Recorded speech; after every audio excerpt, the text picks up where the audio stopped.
ನಮಸ್ಕಾರ. ನಮ್ಮ ಷಡ್ರಸ ಕುಕ್ಕಿಂಗ್ ಚಾನಲಿಗೆ ಎಲ್ಲರಿಗೂ ಸ್ವಾಗತ. ಮೆಂತ್ಯ ಸೊಪ್ಪಂದರೆ ಎಲ್ರಿಗೂ ಇಷ್ಟನೇ. ಆದರೆ ಸೊಪ್ಪನ್ನು ತೆಗೆದು ಅದರ ದಂಟು ಹೆಚ್ಚಿನವರು ಬಿಸಾಡಿ ಬಿಡ್ತಾರೆ. ಆದರೆ ಅದನ್ನು ಬಿಸಾಡದೆ ಅದರಿಂದ ರುಚಿಯಾದ ಚಟ್ನಿ ಮಾಡ್ಬೋದು. ಅದು ಹೇಗೆ ಮಾಡೋ ಅಂತ ನೋಡುವ. ಒಂದು ಬಿಸಿ ಬಾಣಲೆಗೆ 1.5 ಚಮಚದಷ್ಟು ಉದ್ದಿನಬೇಳೆ ಹಾಗೂ 1 ಚಮಚದಷ್ಟು ಕೊತ್ತಂಬರಿಯನ್ನು ಹಾಕಿ ಚೆನ್ನಾಗಿ ಗೋಲ್ಡನ್ ಕಲರ್ ಬರೋ ತನಕ ಡ್ರೈ ರೋಸ್ಟ್ ಮಾಡಿಕೊಳ್ಬೇಕು. ಈ ಚಟ್ನಿ ಟೇಸ್ಟಿ ಮಾತ್ರ ಅಲ್ಲ, ಅಷ್ಟೇ ಹೆಲ್ತಿ ಕೂಡ.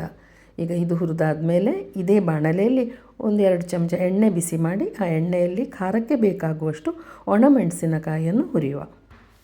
ಈ ಚಟ್ನಿ ದೋಸೆ, ಇಡ್ಲಿ, ಚಪಾತಿಗೆ ಮಾತ್ರ ಅಲ್ಲ, ಅನ್ನ ಗಂಜಿಗೂ ಸಹ ಒಳ್ಳೆ ಕೊಂಬೋ. ಈಗ ಇದು ರೋಸ್ಟ್ ಆಗಿದೆ. ಈಗ ಇದನ್ನು ತೆಗೆಯೋಣ. ಈಗ ಇದೇ ಎಣ್ಣೆಯಲ್ಲಿ ನಾವು ಹೆಚ್ಚಿಟ್ಟ ಮೆಂತ್ಯ ಸೊಪ್ಪಿನ ದಂಟನ್ನು ಹಾಕಿ ಚೆನ್ನಾಗಿ ಹುರಿಬೇಕು. ಇದು 1 ಅಥವಾ 2 ನಿಮಿಷ ಹುರ್ಕೊಂಡ್ರೆ ಇದರ ಬಣ್ಣ ಸ್ವಲ್ಪ ಚೇಂಜ್ ಆಗ್ತದೆ, ಸ್ವಲ್ಪ ಲೈಟ್ ಕಲರ್ ಬರ್ತದೆ. ಇಷ್ಟಾದರೆ ಸಾಕು.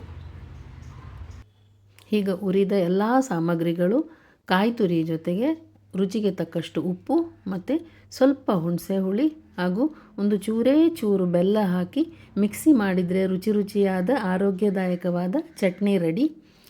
ಈ ವಿಡಿಯೋ ನಿಮಗೆ ಇಷ್ಟ ಆದರೆ ನಮ್ಮ ಪೇಜನ್ನು ಲೈಕ್ ಮಾಡಿ, ಶೇರ್ ಮಾಡಿ ಹಾಗೂ ಫಾಲೋ ಮಾಡಿ. ಧನ್ಯವಾದಗಳು.